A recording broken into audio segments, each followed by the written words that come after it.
Bienvenidos, mi nombre es Noa Cristina Rodríguez Segador. En esta comunicación presentaré la lira profesoral del Centauro Quirón, análisis iconográfico del grabado Aquiles y Quirón de Pietro Testa y de la educación de Aquiles de Pedro Pablo Rubens. Antes de comenzar, me gustaría agradecer al comité organizador por brindarme la oportunidad de participar en este congreso.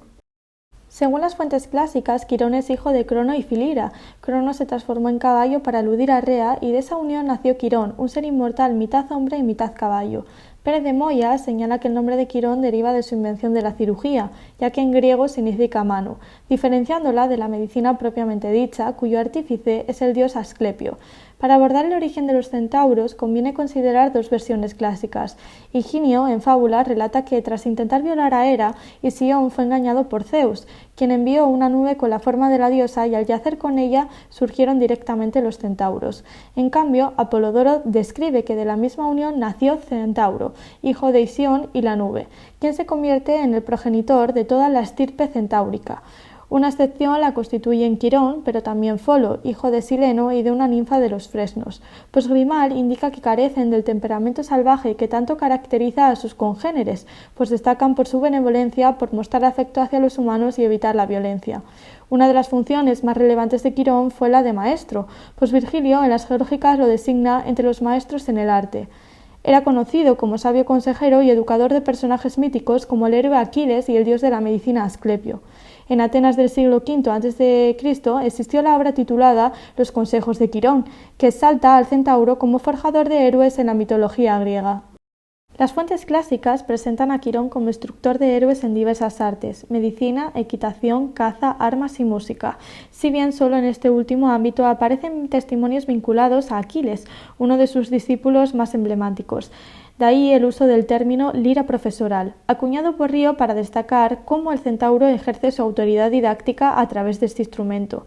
En el grabado Aquiles y Quirón de Pietro Testa, Giovanni Cesare Testa y Giovanni Giacomo de Rossi, Quirón instruye a Aquiles en tres escenas análogas. A la derecha le guía mientras tañe un cordófono con un plectro, a la izquierda le enseña a montar sobre su lomo como parte de su formación cinegética y ecuestre, y en el fondo ambos personajes observan con atención las plantas, aludiendo a su saber médico. Macías sugiere que en la educación heroica el aprendizaje musical y marcial podían considerarse facetas complementarias, hipótesis que esta imagen ilustra a la perfección y que refleja a su vez la incesante búsqueda de equilibrio y armonía tan característica del pensamiento griego. El paisaje del grabado evoca al monte Pelión, con su abundante vegetación y entorno rocoso. El plano de fondo hace referencia al saber medicinal del centauro. Junto a la pareja central aparece un joven que por su expresión podría estar herido, y una mujer, posiblemente Cariclo o Filira, esposa y madre del centauro que residían en el mismo lugar. Mientras contempla con interés un conjunto de plantas, en clara alusión a la instrucción herbolaria y a las técnicas de curación que menciona Homero en la Ilíada o Higinio en fábulas. A la izquierda de la composición, Pietro Testa combina las artes de equitación y caza. Aquiles cabalga sobre el lomo de Quirón, que porta carcaj y arco, y alzan juntos una lanza o flecha en actitud de acecho a un león y una leona. En la escena de la derecha, el centauro, con gesto serio y concentrado, ajusta la postura del héroe al pulsar una lira idealizada de 5 cuerdas con un plectro, acentuando así la dimensión musical de su formación y la continuidad de la tradición musical. Acto seguido se sintetizan las fuentes clásicas que documentan cómo Quirón transmitía el arte de la lira a Aquiles, también denominada forminge o cítara, evidenciando la integración de la música en la educación heroica. Homero relata que cuando los embajadores griegos llegan a la tienda de Aquiles para apaciguar su cólera y persuadirle de volver al combate, lo encuentran deleitándose con su forminge, interpretando gestos de héroes para avivar su ánimo. Pseudo-Plutarco retoma este episodio homérico para extraer una lección práctica donde indica que Homero enseñó que la utilización de la música es conveniente al hombre. Señala que al emplear la forminge para cantar las hazañas de los héroes y las acciones de los semidioses, Aquiles reconduce su inacción mediante un ejercicio provechoso y placentero. Además, menciona que Heracles, Aquiles y otros muchos recibieron del sapientísimo Quirón instrucción en música, justicia y medicina, subrayando así el carácter polifacético de la formación heroica. En cuanto a Séneca, describe al centauro como mentor de Aquiles desde su infancia, mostrando que la lira no solo templaba el ánimo como en la Ilíada, sino que forjaba el valor combativo del héroe. Para Silio Itálico, la lira de Quirón no se limita a lo humano, pues su música trasciende lo terrenal, instruyendo al héroe en el origen del universo y en las primeras edades divinas. Incluso, Las argonáuticas órficas ofrecen un testimonio directo de la relación musical entre maestro y alumno, que es la siguiente. El hijo de Tetis y Peleo se hallaba al lado y con su mano tañía la lira, y Quirón se alegraba en su corazón. Pero también se recoge la competición musical entre Orfeo y el centauro Quirón al manejar la cítara de profundos sones ante la presencia de Aquiles. Por último, conviene detenerse en el instrumento que Aquiles porta en el grabado y en la variada terminología que figura en las fuentes clásicas. Se presentan indistintamente términos como lira, cítara o forminge. Sin embargo, cada uno denota un cordófono de morfología propia y probablemente de sonido diferenciado. Las reconstrucciones iconográficas de Martínez Murillo permiten establecer sus características formales. La forminge, antecedente de la cítara, se describe con una caja de resonancia pequeña y redondeada, brazos recios y cortos. La cítara muestra una base recta y brazos alargados, y la lira griega adopta una caja hecha con el caparazón de una tortuga. Estas descripciones no pretenden ser exhaustivas, únicamente resaltar los rasgos más distintivos que facilitan la identificación de cada instrumento. En cuanto al cordófono que sostiene Aquiles, revela una morfología híbrida entre lira y forminge. Sus brazos, largos y curvados, remiten al arquetipo de la lira, mientras que la caja de resonancia pequeña y redondeada recuerda a la forminge. Las sutiles texturas en su superficie sugieren el caparazón de una tortuga característico de la lira griega. Esta lira forminge idealizada es, en mi hipótesis, un reflejo de la convergencia terminológica que se observa en las fuentes clásicas, donde lira, cítara y forminge pueden emplearse como sinónimos. Con ella, Testa no solo reproduce un instrumento plausible desde el punto de vista iconográfico, sino que pone de manifiesto la ambigüedad léxica y conceptual que subyace en la tradición antigua. La siguiente obra, titulada La educación de Aquiles, es anterior al grabado de Pietro Testa, pues data de los años 1630-35 y corresponde a Pedro Pablo Rubens. En este lienzo, Rubens retrata al centauro Quirón instruyendo al joven Aquiles, articulando su formación a través de una serie de objetos simbólicos. La lira suspendida del árbol, que evoca a la música, la lanza alude al adiestramiento en las armas, y los animales de caza rememoran sus enseñanzas cinegéticas. A ambos lados de la escena se elevan dos pilastras clásicas que delimitan el espacio y simbolizan la solidez de este saber múltiple, concebido como un auténtico templo de la educación heroica. En el centro de la composición, un centauro ocupa la mayor parte del espacio. Su cuerpo quino blanco arranca de la cintura de un hombre maduro, llevando en su mano izquierda lo que parece ser una fina rama de un árbol, y sobre su espalda cabalga a un joven de cabellos claros con matices rojizos. El joven viste túnica roja y calza una especie de sandalias denominadas cáligas, y ambos cruzan una mirada intensa, gesto que refuerza la relación maestro-discípulo. El entorno es un paisaje idílico y el conjunto queda enmarcado por dos pilastras clásicas que erigen un pórtico. Sus capiteles y arquitraves lucen guirnaldas florales, elementos dorados y frutos, todo ello para reforzar la sensación de un templo al aire libre. Tras la columna derecha asoman un par de perros de pelaje moteado blanco y negro que reposan al pie de un árbol donde, en una de sus ramas, pende un instrumento musical fabricado con un caparazón de una tortuga. En el primer plano del suelo, este se halla cubierto de restos cinegéticos y bélicos, animales abatidos, un cuerno de caza, lanzas y una trompa, apenas distinguibles entre las sombras de la tierra. En la pilastra izquierda, junto al busto masculino barbado, sobresale desde la esquina inferior una vara enroscada por una serpiente, mientras que en la derecha el busto femenino se acompaña de una lira. Las dos pilastras vuelven su atención el uno hacia el otro, estableciendo un sutil diálogo visual que cierra el marco compositivo.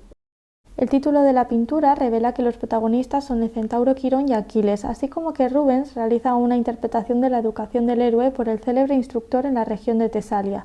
Plaza y Vaquero apuntan que entre los atributos de Quirón estaba la lira, que las fuentes clásicas también describen como cítara, forminge o incluso arpa, pero también los animales de caza, la rama de árbol y por supuesto su característica forma híbrida con el torso humano emergiendo de los cuartos traseros equinos.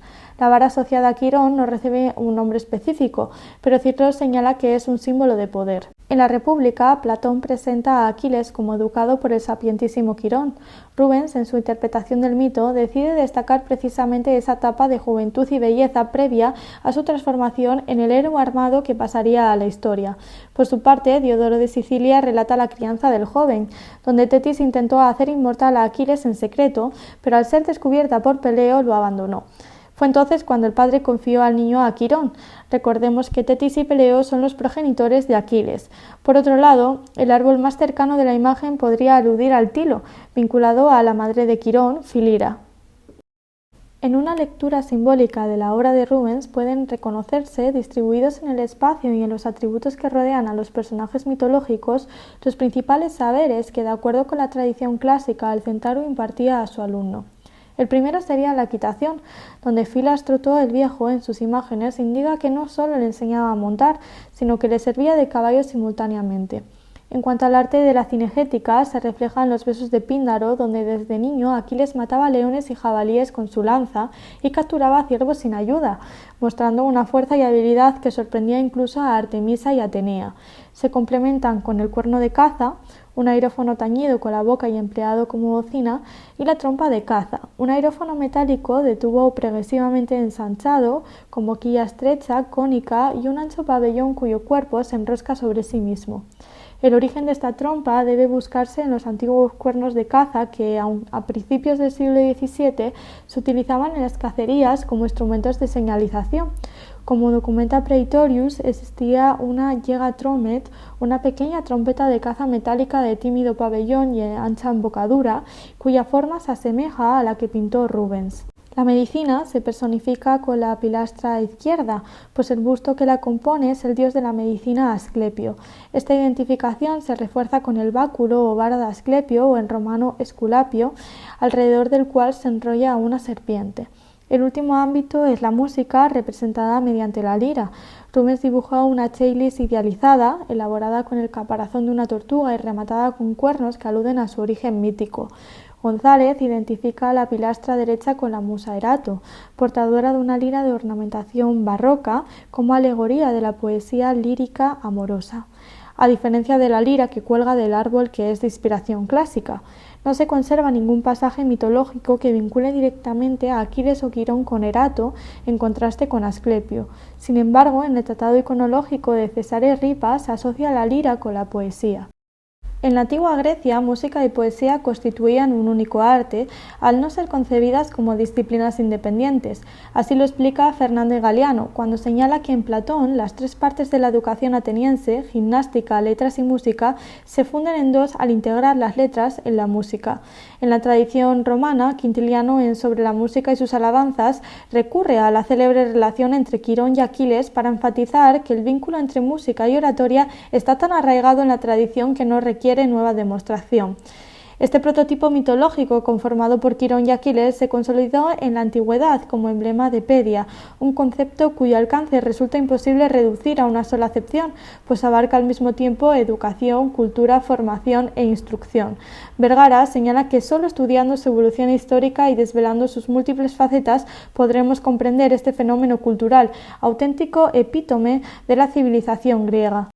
Para finalizar, podemos destacar que Quirón, el centauro mentor de héroes en medicina, equitación, caza, armas y música, esta última representada por su célebre lira profesoral, actúa como figura central en la educación de Aquiles. A través de su instrucción se integran fuentes clásicas y estudios modernos que documentan la música y en particular la lira, desde la amistosa contienda musical de Orfeo y Quirón hasta el uso de este instrumento por parte de Aquiles para fortalecer su valor combativo o avivar su ánimo. Este modelo mítico de Quirón y Aquiles se consolidó en la antigüedad como emblema de la pedia, término que engloba los conceptos de educación, cultura, formación e instrucción. Un ejemplo de representación artística es la educación de Aquiles de Rubens, donde, a través de los atributos simbólicos, aglutinan música y poesía, entrenamiento cinegético, equitación, arte bélico y conocimientos médicos bajo la tutela del centauro Quirón. La bibliografía que acompaña este trabajo incluye tanto fuentes clásicas en ediciones modernas como estudios recientes sobre el tema. Muchas gracias por su atención, quedo a disposición para cualquier pregunta o comentario.